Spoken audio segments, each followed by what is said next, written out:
নৌপরিবহন মন্ত্রণালয় এবং শ্রম ও কর্মসংস্থান মন্ত্রণালয়ের উপদেষ্টা অবসরপ্রাপ্ত ব্রিগেডিয়ার জেনারেল এম স্বাগত হোসেন বলেছেন, ভারতের অপপ্রচারের কোনো ক্ষতি নেই, দেশে চিকিৎসা বাজার সবই আছে।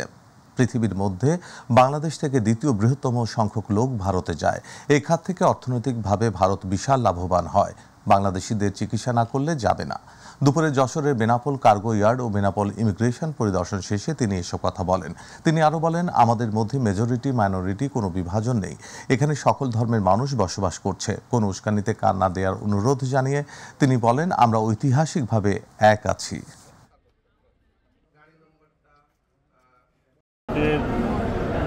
আমাদের বিরুদ্ধে এই ধরনের প্রপাগান্ডা হবে, তাহলে আমাদের দেশের লোক কম যাবে।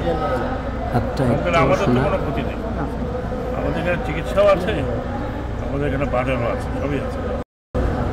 এখন এটা তাদের ব্যাপার। তাদের কলকাতা হোটেল চলছে না, অনেক কিছু চলছে না। জেলা বাংলাদেশ শুরু করেছিল।